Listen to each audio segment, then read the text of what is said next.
ना। तो उससे पहले मैं आपको बताना चाहूँगा कि नमस्कार दोस्तों, पहले तो बोल देता हूँ, मेरा नाम केशव है, आप देख रहे हो टेकेड और हम पढ़ रहे हैं atoms and molecule chapter 3 class 9। ठीक है, पिछली बार हम क्या कर रहे थे, पेन चला रहे थे, बार बार कर रहे थे ना। तो आप मेरे को एक बार बता देना कमेंट सेक्शन में कि ऐसा सही लग रहा है या फिर मैं सिर्फ देख के बोलते जाऊं और आप कान में ईयरफोन लगा के अपने बुक को खोल के देखते जाओ, है ना। जैसा भी आपको सही लग रहा है वैसा करेंगे।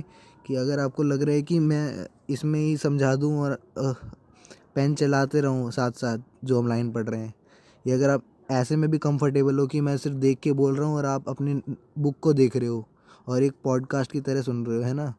तो देखते हैं क्या करें। फ़िलहाल मेरे को जब ज़रूरत पड़ेगी लगेगा तो फिर कर लेंगे वैसे ही, है ना। तो एटम से शुरू करते हैं। What is atom? ठीक है। Have you ever observed a mason building wall? From these walls a room and then collection of room from a building.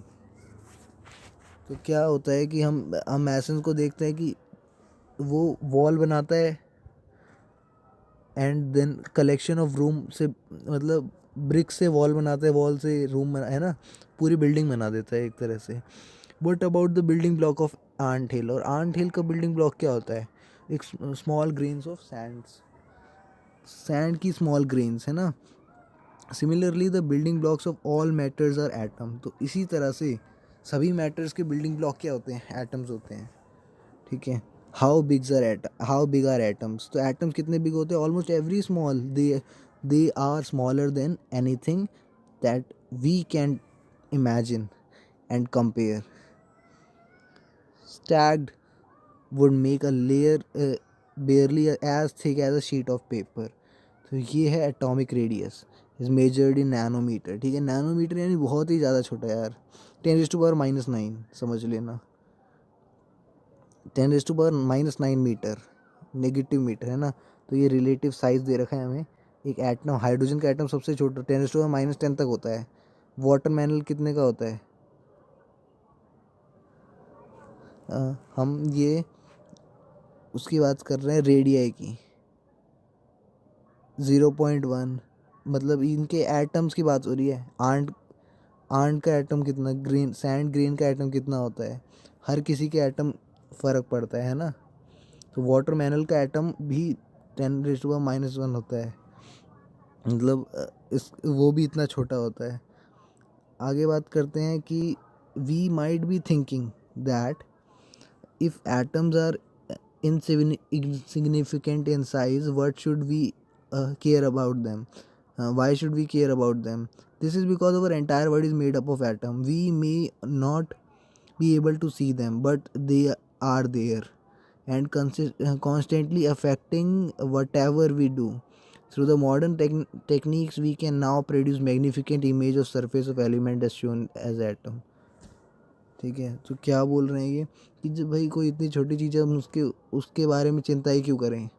आपने वो कहानी सुनी होगी कि एक हाथी को चींटी भी भारी पड़ जाती है ना। तो वैसा ही केस है।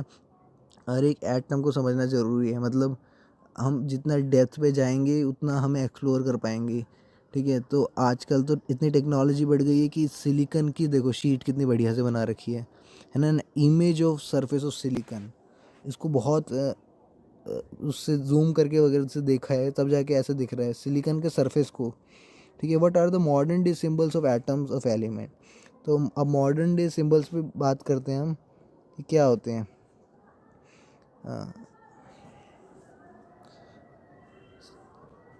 Dalton was the first scientist to use the symbol of element in a very specific sense. He used a symbol for an element. He also meant a definite quantity of element, that is an one atom of an element. Berzelius suggests that the symbol of element be made from one or two letters of the name of element. ठीक है, तो Berzelius ने बताया कि पहला एक या दो लेटर से मिलके हम बना देंगे उसका नाम। और डेल्टन ने क्या बोला कि सिंबल्स बना दिए। तो ये सिंबल डेल्टन ने दिए थे और ये ज़्यादा दिन तक चले नहीं। ठीक है, डेल्टन की जैसे थ्योरी गलत होती गई ना, आगे जाके डेल्टन की कुछ थ्योरी गलत हो जाएंगी। ठीक है, और क्योंकि ये काफ़ी पुराने समय पे था, है ना। तो हर एक को ऐसे करके बना पाना, हाइड्रोजन को इन्होंने सिर्फ डॉट से रिप्रेजेंट करा, बहुत अच्छा तरीका है, ठीक है, क्योंकि हाइड्रोजन के पास एक ही एटम होता है। फिर ऐसे ही इन्होंने कार्बन को कलर कर दिया, शेड कर दिया, ऑक्सीजन को खाली रहने दिया, ठीक है। Phosphorus, sulphur, iron, copper, lead, silver, gold, platinum और मरकरी, तो जितने उस टाइम पे फाउंड थे एलिमेंट्स, लगभग उनके सबके उन्होंने सिंबल्स डिफाइन कर दिए डेल्टन ने। In the beginning the name of the element were derived from the name of the place where they were found for the first time, ठीक है। तो ये होता था पहले, जहाँ पे भी कोई एलिमेंट मिलता था, देखिए जैसे दिल्ली में कोई एलिमेंट मिल गया तो दिल्ली का ही नाम रख, दिल्ली तो बहुत बड़ी जगह है ना, फिर भी कुछ भी ऐसे मिला कहीं पे भी और उस जगह का ही नाम रख दिया। जैसे मैग्नेट उस टाइम पे मिले थे तो मैग्नीशिया में कहीं, मेरे को भी कंफर्म नहीं है ना, रहने देते हैं फिर। क्या बोल रहे हैं कि in the beginning the name of the element were derived from the name of the place where they were found for the first time. For example the name of copper was taken from Cyprus, Cyprus जगह का नाम से copper रख दिया गया, ठीक है। Some names were taken for from specific colours, for example gold was taken in English word from yellow, yellow मतलब गोल्ड का मतलब ही येलो से होता है ना। नाउ डेज आयुपैक के बारे में बात करते हैं। आयुपैक जो है वो international union of pure and applied chemistry है, ठीक है। तो जैसे हम देखते नहीं है कि कोई चीज़, हम ये सारे नाम कैसे रख पा रहे हैं, एल्यूमिनियम, आर्गन, बोरॉन, और जो जो तुम्हें पता है ये पीरियोडिक टेबल के अंदर खूब सारे एलिमेंट्स है ना, और हमें नहीं पता कि अभी कितने और एलिमेंट्स ऐड हो सकते हैं। तो धीरे धीरे एलिमेंट्स ऐड होने पे लगे हैं, तो उन सब का नाम क्या होगा। जैसे कोई ऑस्मियम है तो ओ एस कर दिया है ना, तो ऐसे क्यों कर रखा है, और पोटेशियम को इन्होंने के क्यों बोल रखा है। ये सारी चीज़ें जो हैं ये आयुपैक करता है, ठीक है। आयुपैक जो है एक यूनियन है ना, सारे लोगों को, मतलब बहुत इंटेलिजेंट लोग जो केमिस्ट्री में प्रोफेसर हैं या उनको बहुत रिसर्चर हैं जो अच्छे, उन सब वो सारे मिलके एक जगह पे, सारी दुनिया का मतलब एक ही जगह है आयुपैक, वहाँ पे जाके इन सब सारे नामों को रखते हैं। बहुत सारी चीज़ें केमिस्ट्री की, बहुत सारी चीज़ें, सारी कंट्रोवर्सी यहाँ पे सॉल्व होती है, और ये जो कहते हैं वो हमें मानना पड़ेगा, है ना।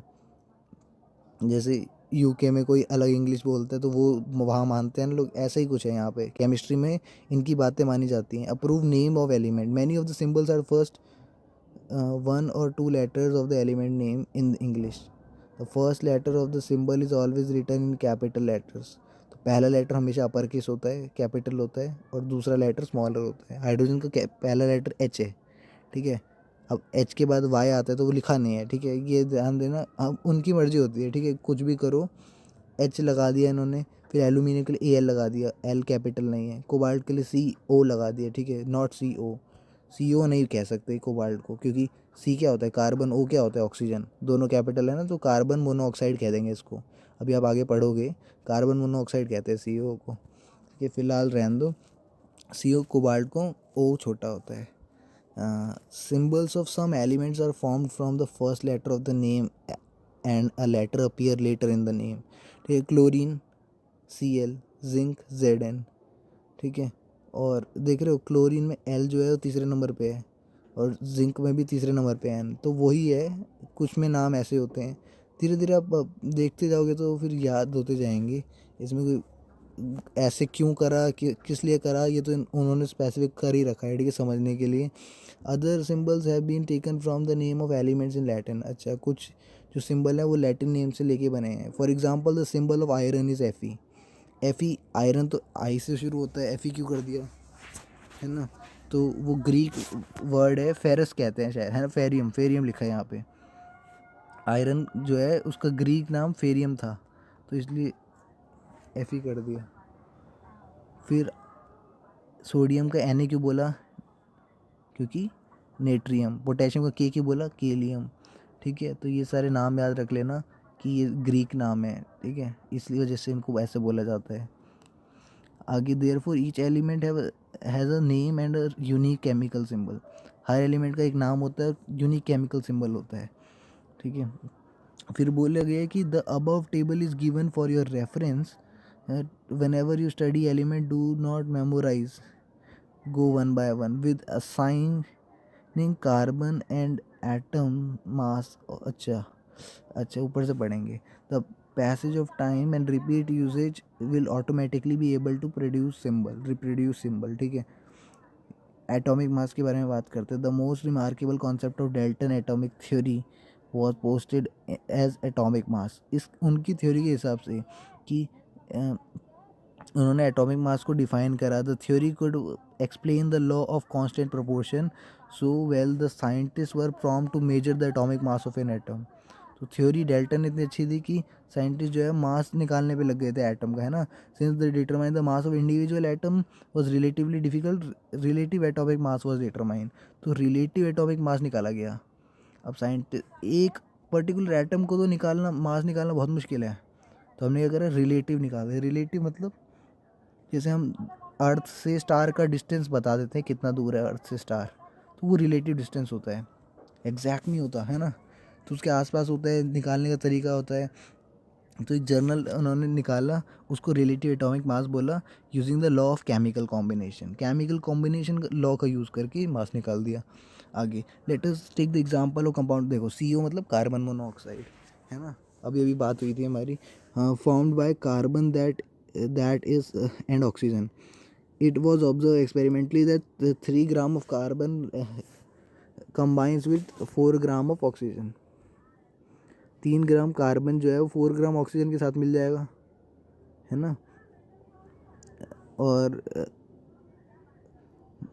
इट वाज एक्सपेरिमेंट मतलब 3 ग्राम मिला के देखा कि 4 ग्राम ऑक्सीजन के साथ। तो in other word carbon combine 4/3 time in the mass of oxygen. हाँ, suppose we define the atomic mass unit as AMU। Atomic mass unit को AMU से डिफाइन कर दिया, but according to latest IUPAC recommendation it is now written as unified mass. अब आजकल unified सिर्फ you से ही काम चल जाता है। Equal to the mass of 1 carbon atom, then we would assign carbon as an atom of atomic mass of 1U, ठीक है। The oxygen and atomic mass of 1.33U। ये 1.33 कैसे आया, 4/3 को, है ना। अगर हम कार्बन को 1U मान के चलते हैं, देखो एक को तो यूनिट मानना ही पड़ेगा। जैसे काउंटिंग शुरू होती है तो 1 को तो 1 मानना ही पड़ता है ना, तब जाके बाकी लोग। 2 को हम कैसे बोल सकते हैं, 1+1, है ना। तो एक यूनिट मान ली, तो कार्बन को यूनिट मान लिया गया। बाद में जाके हाइड्रोजन हुआ यूनिट, समझ में आया कि मतलब हाइड्रोजन को बाद में 1 माना। However it is more convenient to have numbers as whole number, ठीक है। पहले एक बार इसको टेबल को देख लेते हैं। Aluminium, argon, barium, boron, bromine, calcium, carbon, chlorine, cobalt, copper, fluorine, gold, hydrogen, iodine, iron, lead, magnesium, neon, और nitrogen, oxygen, potassium, silicon, silver, sodium, sulphur, uranium, zinc, ठीक है। तो ये सारे इनके सिंबल्स हैं, ध्यान देना इसका। आगे बात हो रही है कि as a whole the numbers or as near to the whole number are possible. While searching for the various atomic masses unit, scientists initially took 1/16 of the mass of the atom of naturally occurring oxygen as the unit. तो 1/16 of mass को उन्होंने unit मान लिया। This was consider relevant due to reason. 1/16 को क्यों माना, scientist initially to 1/16 of the mass of atom of naturally occurring oxygen. तो कारण ये था कि oxygen react with large number of element and form compounds. तो उन्होंने देखा ऑक्सीजन हर किसी के साथ रिएक्ट कर रहा है भाई, कार्बन के साथ, वाटर में भी ऑक्सीजन होता है, हर जगह ऑक्सीजन है, तो उन्होंने ऑक्सीजन को ही मान लिया। This atomic mass unit give the most of the element as whole number. ऐसे करने से बाकी एलिमेंट जो है वो वोल नंबर के टर्म्स में आ रहे थे, ठीक है। अगर 1/16 मान लेंगे इसको हम, तो फिर बाकी जो आ रहे थे वो पॉइंट में नहीं आ रहे थे जब निकालना है ना सॉल्यूशन। तो हाउएवर इन 1961, मगर बाद में क्या हुआ, कार्बन को मान लिया गया। देखो पहले ऑक्सीजन को मानते थे यूनिट, अब कार्बन को। तो कार्बन 12 आइसोटोप वॉज चूजन। कौन सा स्पेसिफिकली, कार्बन का 12 आइसोटोप। आइसोटोप मतलब होता है, अभी हम करेंगे इसके बारे में डिटेल में बात। वॉज चूजन फॉर, अरे क्या हो गया इसमें, हाँ बस, was chosen for standard reference measuring atomic masses. One atomic mass unit is a mass equal to the 1/12. बहुत ध्यान से सुनना, important आ गया. One atomic mass unit is a mass unit equal to exactly 1/12 the mass of one atom of carbon 12. The relatively atomic masses of all elements have been found with respect to an atom of carbon 12. ठीक है, तो अब क्या हुआ, कोई पूछेगा one atomic unit क्या होता है, पहले तो पेपर में आता है ऐसा सवाल, डिफाइन AMU. तो 1 AMU is a mass unit equals to exactly 1/12 of the mass of one atom of carbon 12. Relative atomic mass of element have been found respective to the carbon. तो क्या वो पहले ऑक्सीजन की तरह माना जाता था. अच्छा, ऑक्सीजन का जो मास होता है वो 16 होता है, कार्बन का मास होता है 12. ठीक है, तो इसलिए 1/12 of the mass of carbon. 1/12 मतलब जब कार्बन का मास 12 है और 1/12 कर दिया तो 1 यूनिट आ गई, है ना. तो ये लॉजिक लगाया इन्होंने. ठीक है, कंफ्यूजिंग हो सकता है शुरू में क्योंकि हमें पता नहीं था ना हाइड्रोजन का वन है. Imagine a fruit seller selling fruit without any standard weight with him. ठीक है, अब इसको समझते हैं कैसे. मान लो कि एक फल बेचने वाला, उसके पास कोई वेट नहीं पड़ा, तो वो क्या करेगा, he take a watermelon so this has a mass equal to 12 unit. और उसने क्या करे, मतलब यूनिट यूनिट बोल दिया. ठीक है, किलो भी नहीं बोला, इसने खुद का क्रिएट कर दिया एक, है ना. किलो तो चलो ये सारे SI टर्म्स हैं ना, ग्राम किलो ये सारे, मगर इन्होंने क्या करा, एक खुद का ही वेट बना दिया. जैसे 12 और उसके बाद कुछ भी नाम बोल दिया तो यूनिट कह दिया. ठीक है, बोले कि द 12 वाटरमेलन यूनिट और 12 फ्रूट मास यूनिट. हाँ, तो इन्होंने एक अलग से नाम दे दिया, 12 फ्रूट मास यूनिट, FMU. ठीक है, बहुत बढ़िया करा, बड़ा समझदार था. He make 12 equal pieces of the watermelon, find the mass of each fruit he is selling. तो उसने क्या करा, 12 हिस्से कर दिए वाटरमेलन के. अब now he sells his fruit by relatively fruit mass unit. हाँ, तो फ्रूट मास यूनिट से उसने चीज़ें बेची शुरू की. कोई पूछेगा टमाटर कितने के हैं, तो बोलेगा कि एक फ्रूट मास यूनिट के, मतलब 30 रुपये के हो गए एक फ्रूट मास यूनिट. अब किलो नहीं बोल रहा, वो फ्रूट मास यूनिट बोल रहा है क्योंकि उसने खुद की यूनिट बना दी. ठीक है, तो क्या करेगा वो, एक वो तो ख़रीदने वाला क्या बोलेगा कि मेरे को 4 फ्रूट मास यूनिट दे दो. तो 4 वाटरमेलन रखेगा तराजू पे और तोल के दे देगा टमाटर. सिंपल ना. तो खुद की यूनिट क्रिएट कर दी क्योंकि शुरू में ना कुछ बना नहीं था, बनाना पड़ा था. Similarly the relative atomic mass of atom of element is defined as the average of the mass of atom as compared to 1/12 of the mass of carbon 12 atom. ठीक है, क्या हुआ, इसी तरह से हमने यही करा था कि 1/12 of the mass of carbon 12 को माना था. अब हाइड्रोजन का एटॉमिक मास 1 है. ठीक है, कार्बन का 12, नाइट्रोजन का 14. याद कर लो इसको, ये टेबल बहुत इंपॉर्टेंट है. कार्बन का 12, नाइट्रोजन का 14, ऑक्सीजन का 16, सोडियम का 23, मैग्नीशियम 24. कंफ्यूज करता है सोडियम मैग्नीशियम 23 24, ध्यान देना. ठीक है, वैसे कंफ्यूज तुम्हें ये सोडियम पोटेशियम भी करेगा. सल्फ़र हो गया 32. हाँ, सोडियम सल्फ़र, सोडियम और सल्फ़र एक दूसरे के उल्टे, ध्यान देना. और सोडियम का मास कम है सल्फ़र से, और उल्टे हैं ना. Sodium 23, sulphur 32, chlorine 35.5. तो क्लोरीन याद हो जाता है सबसे अलग, 35 पॉइंट में आंसर है. और कैल्शियम 40. ठीक है, एक बार क्या करना, राइट हैंड साइड को इसको छुपा देना और अब बोल के देखना बिना देखे. ठीक है, फिर शफल कर देना, ऐसे करना. या तो फिर आगे जाके क्वेश्चन करोगे तो अपने आप याद हो जाएगा अगर ज़्यादा क्वेश्चन करोगे तो. हाउ डू एटम्स एग्जिस्ट, बात आती है एटम एग्जिस्ट कैसे करता है. तो atoms of the most element are not able to exist independently. खुद से तो इंडिपेंडेंटली एग्जिस्ट नहीं करता. Atoms form molecule and ions. Atom molecule बनाते हैं और आयंस बनाता है. ठीक है, दे मॉलिक्यूल और ion aggregate in large numbers. फिर जाके वो मॉलिक्यूल लार्ज नंबर में जाते हैं, एग्रीगेट करते हैं यानी इकट्ठा होते हैं, to form the matter that we can see, feel और टच. तो होता क्या है कि जैसे आपके पास हाइड्रोजन है, आपके पास ऑक्सीजन है. अब ये दोनों आपस में मिलके क्या बना देंगे, मॉलिक्यूल बना देंगे. उस मॉलिक्यूल का नाम होगा वाटर, H2O.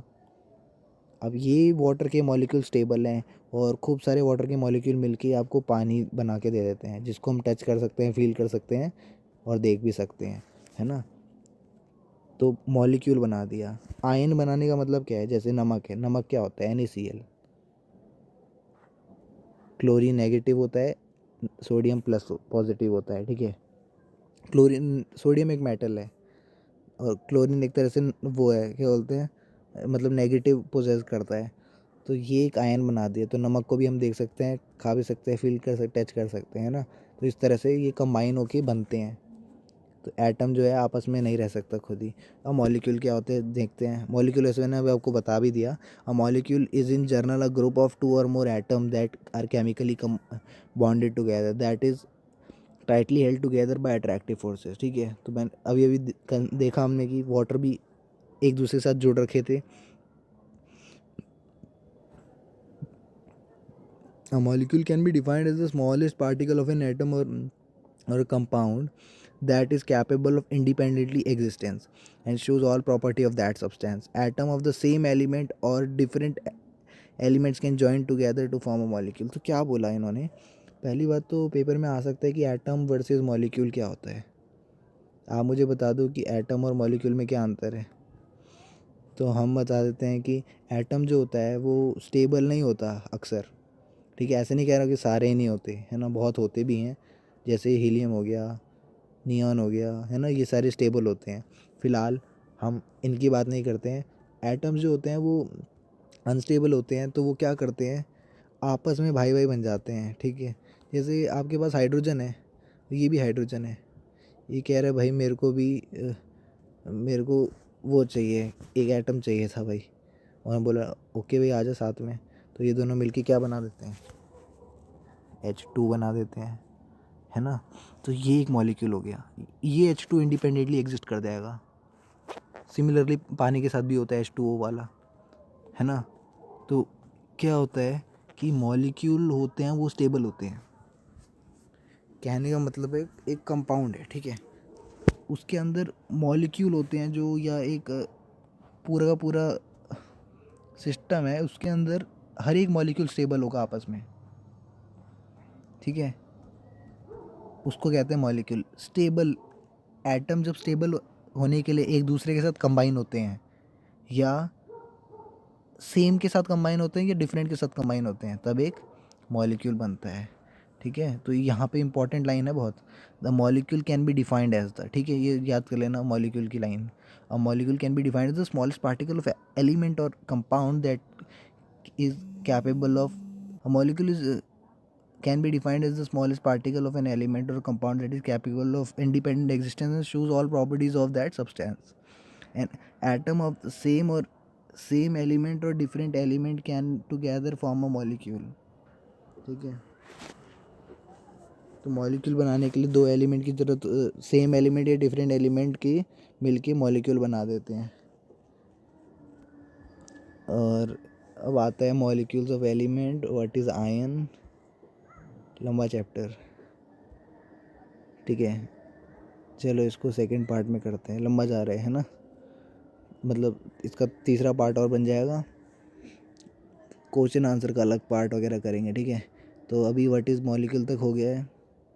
होप आपने इससे पहले वाली वीडियो भी देख ली होगी, नहीं देखी है तो मैं डिस्क्रिप्शन में डाल दूंगा, या फिर आप वीडियो के एंड में देख सकते हो, ठीक है। जब आता है कि सब्सक्राइब कर देना, ये कर देना। बस फिर मॉलिक्यूल्स ऑफ एलिमेंट्स को देखने जाएंगे अब अगली क्लास में। तब तक के लिए गुड बाय, और पढ़ते रहो यार दोस्तों, ठीक है। बहुत कुछ है पढ़ने को, समझने को, और बहुत कुछ आगे भी करने को है, ठीक है। बहुत मस्त चैप्टर है ये। FMU से तुम्हें काफ़ी आइडिया आ गए होंगे, है ना, कि खुद की यूनिट बनाना, खुद का काम जो होता है ना, वो लोगों को क्या बोलते हैं, लोगों को इंस्पायर करता है आगे बढ़ने के लिए। देखो न्यूटन ने अपना वो दिए, लॉ दिए, है ना, और आज फोर्स को हम न्यूटन से ही बोलते हैं। 10 न्यूटन का फोर्स आ गया, है ना, कितना अच्छा लगता है। तुम्हारा नाम के पीछे ही लग जा, तुम्हारा नाम ही आ गया किसी के पीछे। जैसे हेनरी, हेनरी सुना है तुमने, ये भी एक यूनिट होती है। और जूल, जूल तो सुना ही होगा, जूल भी एक नाम ही था आदमी का। तो ये सारे लोग जो हैं वो इसलिए जाने जाते हैं, ठीक है। फ़िलहाल ये तो एक्स्ट्रा बात हो गई, मिलते हैं नेक्स्ट क्लास में यही चैप्टर करते हैं। See you, have a good day.